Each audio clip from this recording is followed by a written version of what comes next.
Alright, welcome to the channel, welcome to another video. Today we're doing a tutorial on the PC-12, the Polaris. And here it is right here, set on the ground in West Palm Beach. This is with all the features out, the cones, the little generator here, wheel chocks, and the tow bar. And the covers are on as of now. We're going to jump inside and take everything away, close everything up, and get this plane started. I'm going to show you how to go from cold and dark to a proper startup. Now, I don't know if this is 100% correct procedures, but this is how I start the aircraft, in case you have it and don't know how to do it.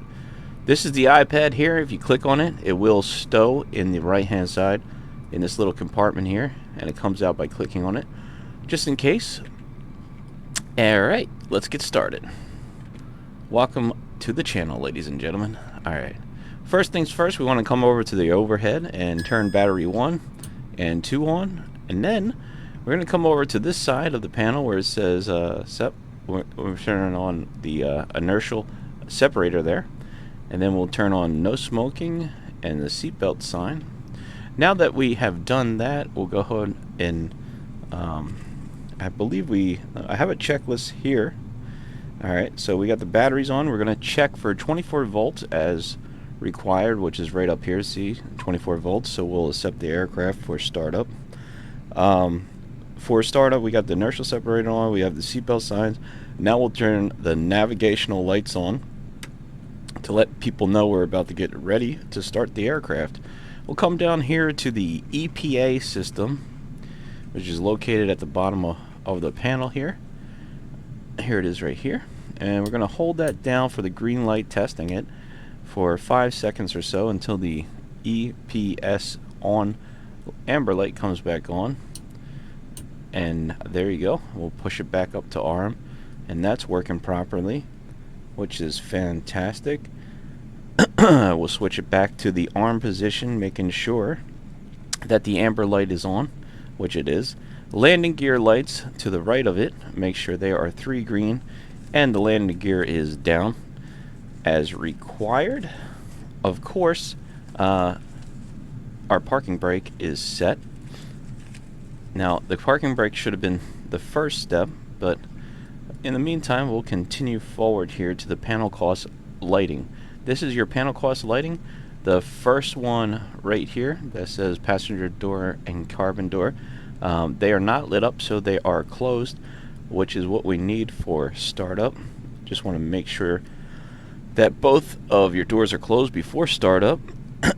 Okay.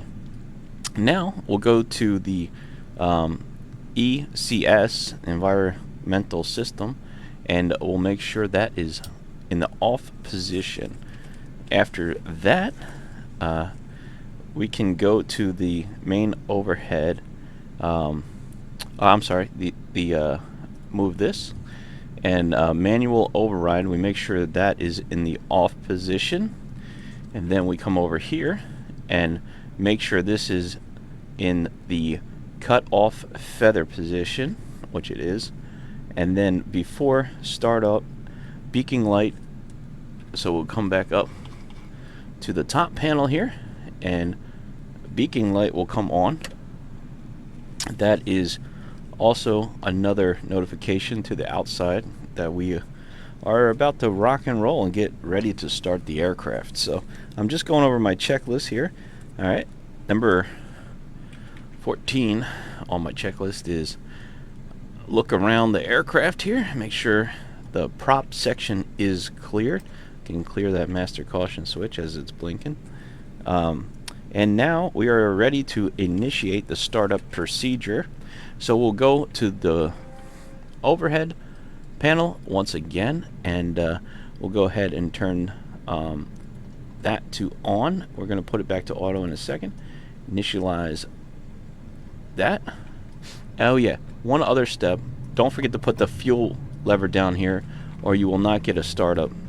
Now we're looking for the NG to rise.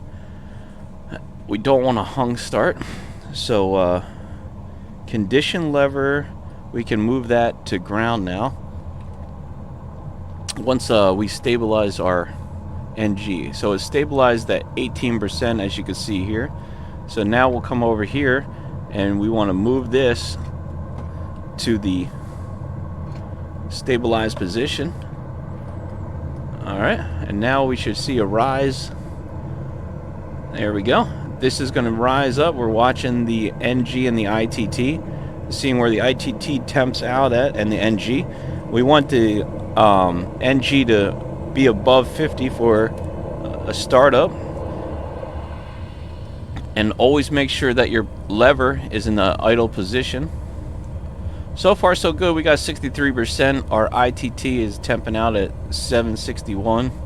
And looks like we are stabilized here. Now, go to the overhead panel once again. And we will flip on Gen 1 and Gen 2. And then we can turn on our cooling systems over here. This is our cooling system that can come on. Okay. And our avionics can come on. Let's turn our avionics on. Alright, now we'll go back down here.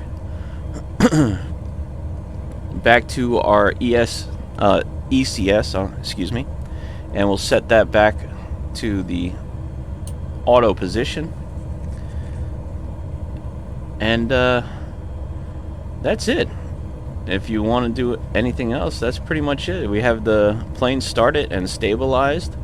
And that is ready as of now. Going forward from here, you can turn on the rest of your lights here, your strobe, your landing lights, and your taxi lights. And now you are fully ready to go here. In order to get to the main menu for this, you just press enter, enter twice. The GPS will pick up your coordinates and you'll be on the ground here. The engine is stable. We have our fuel on board, and you just want to check your voltage right here for the battery. It's at 28, which is correct. And that's it, ladies and gentlemen. It's that simple. That is a cold startup on the Polaris PC-12, and you are ready to taxi or fly wherever you want after you do your flight plan, of course, and get your clearance from ATC. So I hope that made it easy, and I hope you guys enjoyed that video. Let me know how you guys started up in the comments, and I hope that helped you out. Until next time, Dustin Mediga, God bless you guys, and I'll see you on the next video. We'll do some more tutorials on different aircraft, so we're going to go one by one and break them down. So stay tuned for that, and I'll see you in the next one. Thanks for watching. Peace.